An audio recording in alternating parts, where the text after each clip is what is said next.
কিছু টাকা ধারের জন্য আমার ছোট দেবরের বাসায় গেলাম। আমার স্বামী আমাকে রেখে বাসায় ফিরে গেল। রাতে খাওয়া দাওয়া সেরে আমার দেবরকে টাকার কথা বললাম। আমার দেবর বলল, টাকা দিতে পারি, তবে একটা শর্ত আছে। বন্ধুরা, আমার স্বামী বিদেশ যাবার চেষ্টা করছে। ইদানিং মিস্ত্রি কাজ করে সংসারের ভরণপোষণ চলে না। প্রতি মাসে কিছু পরিমাণ টাকা খরচ হয়ে যায়। বিগত ৩ বছরে প্রায় ৪০,০০০ টাকা খরচ হয়ে গেছে। দিন দিন টাকার পরিমাণ বেড়েই চলেছে। চোখে মুখে সর্ষে ফুল দেখতে পেলাম। গ্রামের একজন প্রবাসী ভিসা দেওয়ার অফার দেয়। আমার স্বামী বিদেশ যাওয়ার ইচ্ছে জাগল। ভিসা বাবদ ৩,২০,০০০ টাকা মতো লাগবে, কিন্তু হাতে টাকাগুলি বলতে মোটেও নেই। উপায়ন্ত না দেখে আমার ভাসুর অমিতের মাধ্যমে ব্যাংক হতে বিভিন্ন মানুষের নামে ৫,০০০ টাকা ম্যানেজ করা হলো। বাকি টাকার কোনো ব্যবস্থা কিভাবে করি, পথ পাচ্ছিলাম না। একদিন আমরা বসে আলোচনা করলাম যে শহরে আমার স্বামীর দুজন মামাতো ভাই থাকে। তাদের বাসায় গেলে কোনো সাহায্য পাওয়া যায় কিনা দেখা যেতে পারে। যেই ভাবা সেই কাজ। আমরা দিনক্ষণ ঠিক করে প্রথমে আমার দেবরের বাসায় গিয়ে উঠলাম। দেবর অবিবাহিত, সরকারি ভালো চাকরি করে, ভালো মাইনেও পায়। তাছাড়া ভালো আউট ইনকাম তার, সেজন্য কোনো অভাব নেই বলতে চলে। সামনে বিয়ে করার প্ল্যান আছে বিধায় বিরাট আকারের একটি বাসা নিয়ে থাকে। আমরা বিকেলে দেবরের বাসায় গিয়ে পৌঁছালাম। আমাদেরকে দেখে সে আশ্চর্য হয়ে গেল। সে বলল, আপনারা কোথায় হতে এলেন? কিভাবে এলেন? কী উদ্দেশ্যে এলেন? একসাথে অনেক প্রশ্ন করে আমাদেরকে বাসায় অভ্যর্থনা জানান। আমরা বাসায় ঢুকলাম, হাত মুখ ধুয়ে ফ্রেশ হলাম। দেবর বাড়ির সবার কথা জানতে চাইল। তাদের ও আমাদের বাড়ির সবার কথা তাকে জানালাম। আমরা যাবার কিছুক্ষণের মধ্যে কাজের বুয়ার সাথে আমাদের সকলের জন্য রাতের খাবার তৈরির তাকে আদেশ দিয়ে দিল। আমাদের উদ্দেশ্যের কথা এখনই বললাম না, রাতে খাওয়া দাওয়া সেরে বলবো প্ল্যান আছে।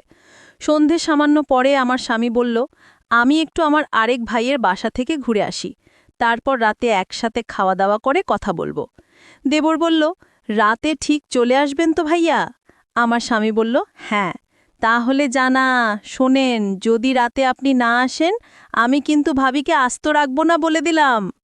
এই বলাতে আমরা তিনজনেই অর্থ হাসিতে ভেঙে পড়লাম। আমার স্বামী চলে গেল। আমি আমার শিশু বাচ্চাকে খাওয়ালাম এবং তাকে ঘুম পাড়িয়ে দিলাম। আমি আর দেবর ভাবি সোফায় বসে টিভি দেখছিলাম, আর রাজ্যের নানা কথাতেই মশগুল হয়ে গেলাম। কথার ফাঁকে আমাদের উদ্দেশ্যের কথা বললাম। তোমার ভাই বিদেশ যেতে চায়, কিন্তু টাকার খুব অভাব। মোটামুটি টাকা জোগাড় করেছি, আরও ১,০০,০০০ টাকা দরকার। তুমি দিতে পারবে ভাই? আমি কথাটা উপস্থাপন করলাম। দেবর বলল, এত টাকা আমি একসাথে এখনো দেখিনি, বলে দুষ্টুমির ছলে সোফায় কাত হয়ে পড়ে গেল। অভিনয় করার দরকার নেই বলে আমি তাকে টেনে তুললাম। এরপর আমরা রাতের খাবার খেয়ে নিলাম। আমার স্বামী সেদিন রাতে বাসায় আসলো না। তার জন্য অপেক্ষা করে রাতে আমরা শুয়ে রইলাম। নতুন জায়গা, তেমন ভালো ঘুম হলো না। স্বাভাবিকভাবে নাশতা সেরে নিলাম। আমার স্বামী আসলো, তাকে নাশতা দিলাম। আমরা চলে যাবার প্ল্যান করলাম। তার আগে আবার একবার দেবরকে টাকার কথা বললাম। দেবর বলল, টাকা জোগাড় করতে আমার সপ্তাহ অনেক সময় লাগবে। কখন লাগবে তোমাদের টাকা? আমি বললাম, আগামী ১০ দিনের মধ্যে হলে আমাদের চলবে। আমার স্বামীর দিকে লক্ষ্য করে বলল, তাহলে আগামী সোমবার তুমি আবার এসো, আমি কিছু টাকা দিতে পারবো। বাকি টাকা তুমি অন্য কোথাও সংগ্রহ করতে পারো কিনা দেখো। আমার স্বামী কি যেন চিন্তা করলই, তারপর বলল, তাহলে আমি তোর ভাবিকে রেখে যাই। তুই যত তাড়াতাড়ি পারিস টাকা জোগাড় হলে তোর ভাবিকে পাঠিয়ে দিস, কেমন? আমি আপত্তি করলাম। আমার স্বামী আড়ালে নিয়ে আমাকে বলল, যদি আমরা কেউ সামনে না থাকি, তাহলে সে যদি টাকার কথা ভুলে যাবে, আর তুমি এখানে থাকলে এমন কিছু ঘটবে না। তুমি এখানে থাকো, টাকা যে কোনো উপায়ে আমাদের পেতে হবে। আমি বাড়ি গিয়ে বাকি টাকা জোগাড় করতে হবে, আর তুমি বুঝিয়ে শুয়ে বেশি টাকা নিতে পারবে কিনা দেখবে। আমি রয়ে গেলাম। আমার স্বামী চলে গেল। আমার স্বামীকে গাড়িতে তুলে দিয়ে ১ ঘন্টার মধ্যে দেবর ফিরে আসলো। দিনে কোনো প্রকার দুষ্টুমি করেনি। রাত হলো, সে রাতের কথা কিছুক্ষণ পর বলছি। রাত প্রায় ৯টা বাজল। আমরা রাতের খাওয়া দাওয়া সেরে নিলাম। এবার ঘুমানোর পালা। আমি আমার শিশু সন্তানকে পাত্রে দুধ খাওয়াই ঘুম পাড়িয়ে দিলাম। আমি বিছানায় গিয়ে শুলাম। দেবর টিভি অন করে সোফায় আরাম করে বসল। বসে আমায় ডাকল, ভাবি সোফায় আসো। আমি কোনো জবাব না দিয়ে বিছানায় শুয়ে রইলাম। একবার আমাকে ডেকে সাড়া না পাওয়ায় সোফা হতে উঠে আসলো এবং আমাকে ভাবি বলে ডাকতে লাগল। আমি সাড়া না দিয়ে পারলাম না, বললাম অনেক রাত হয়েছে, ঘুমিয়ে পড়ো। এরপর সে বিছানায় গিয়ে শুয়ে পড়ল। কতক্ষণ ঘুমালাম জানি না, আমার ঘুম ভেঙে গেল। আমার ঘুম ভাঙলে আমি তাকে বুঝতে দিলাম না। বুঝতে পারলাম ঘুমের মধ্যে কি ঘটনা ঘটে গেছে। ভাবলাম আর থাকব না, চলে যাব। তাই সকালে নাশতা খেয়ে রেডি হলাম। তখনই মনে হলো এভাবে চলে গেলে স্বামীর টাকা জোগাড় হবে কিভাবে। নানান কথা ভাবতে ভাবতে সকাল 9টায় আমাকে একটা মোবাইল ফোন দিয়ে দেবর বলল, অফিস হতে আমি যোগাযোগ করতে পারি, তাই এটা দিলাম। এই বলে সে অফিসে চলে গেল। আমি একা তার পথ চেয়ে বসে রইলাম।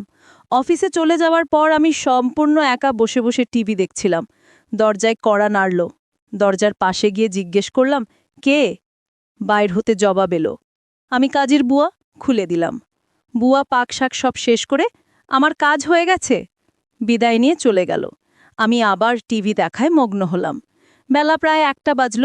আমি স্নান করার জন্য প্রস্তুতি নিলাম। এমন সময় মোবাইল বেজে উঠল। দৌড়ে গিয়ে রিসিভ করলাম।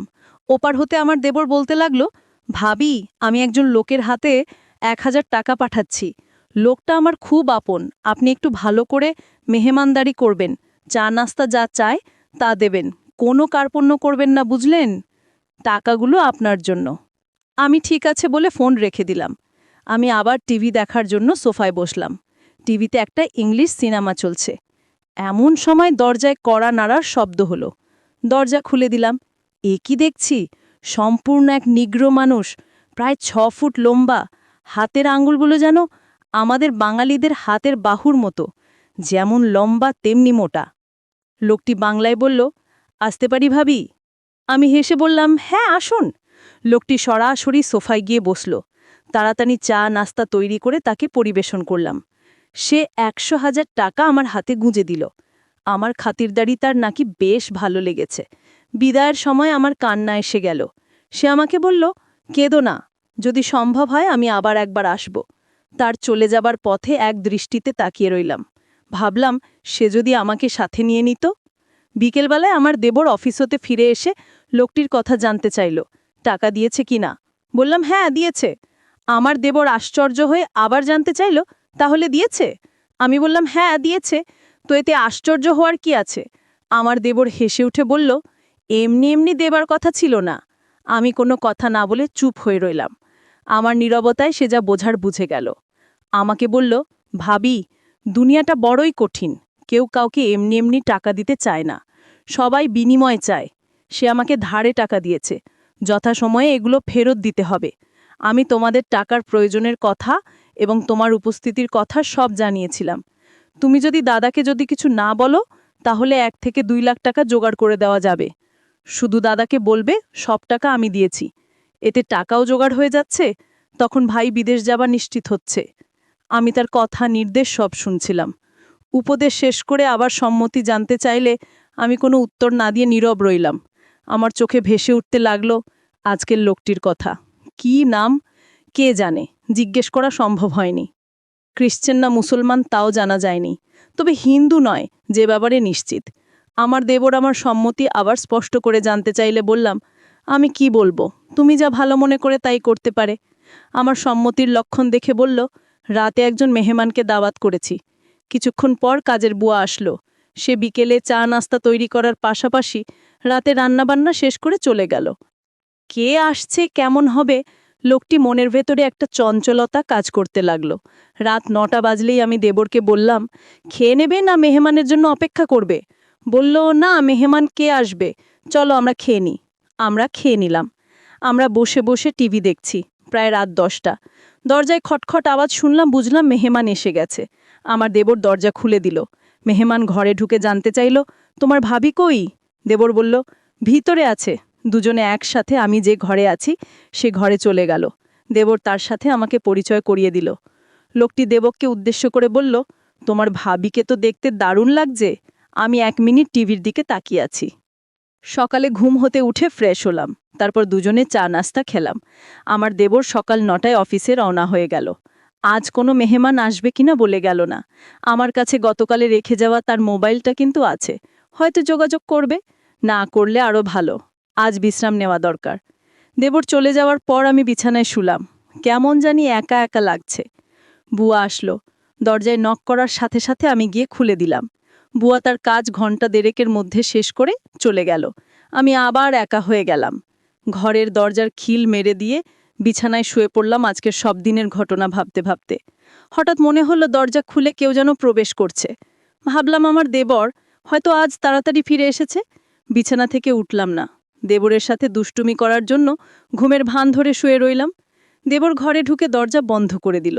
আস্তে 1 পা 2 পা করে আমার ঘরে প্রবেশ করল। আমি আজ প্রতিজ্ঞা করলাম, আমি চোখ খুলব না। দেবরটা আমার ঘরে ঢুকে কোনো কথা বলল না। অনেকক্ষণ দাঁড়িয়ে